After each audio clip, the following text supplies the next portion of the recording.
Hello all and welcome back to the BT Sport Opta hashtag winning team following the European break. Now, we're into round 6 of the Premiership and those guys at Opta have again been running the numbers to build the team of the week based purely, I repeat, purely on stats. Now, no one will be surprised here that Alex Waller is in the team, having performed brilliantly with his teammates on international duty. Alex maintained a 100% successful tackle rate and helped Northampton to win 7 of 8 scrums. In contrast to Waller's expected inclusion is that despite Worcester's 40-6 loss, Augustin Creevy won a round-high 3 turnovers and also made a game-high 16 carries against Exeter, which earns him the number 2 shirt. But Anthony Peronese battled the terrible weather to complete all 5 tackles he had to make and also contributed to a dominant Bath scrum that won 100% of their ball on their own feet and 5 of Gloucester's 8 scrums. My word, great stats there for Bath.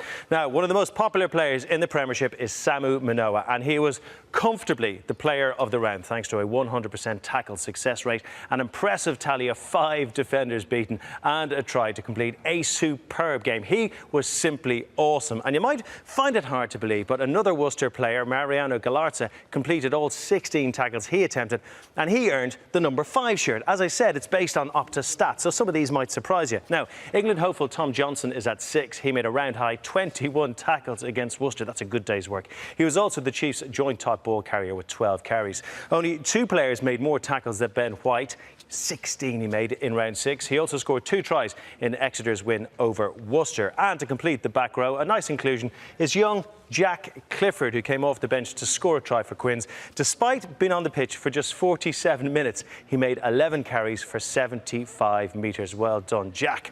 Now, into the backs, and at 9... Dave Lewis, producing a try-scoring pass as well as completing 100% of his tackles and managing to find the target with 48 of his 49 passes overall.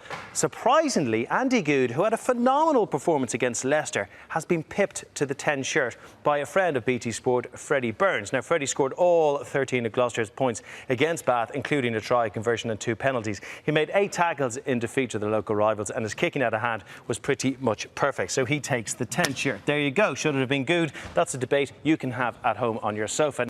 On one wing, we have Matt Jess, who, fresh from being painted all over his body to look like a mandrill, of all things, beat 7 defenders in Exeter's comfortable win over Worcester, a round-high figure, sans body point, might I add. Another surprise is that despite their loss, we have a Saracens centre partnership in Duncan Taylor and Chris Wilds. Duncan made a joint high 10 carries for Sarries against Northampton. He also scored a try and beat 2 defenders, while Chris completed all his tackles and featured highly in the kick return stats. On the other wing is new uncle Ken Peasy, the leading metre maker of the round, 95 in all, and also made 4 clean breaks and produced 3 offloads. And finally, perhaps someone who's looking for an unlikely and late inclusion in the England's test squad is Phil Dolman. He made 75 metres from 10 carries, 1 of which resulted in a try. Thank you all for joining us. There's your Opta Team of the Week.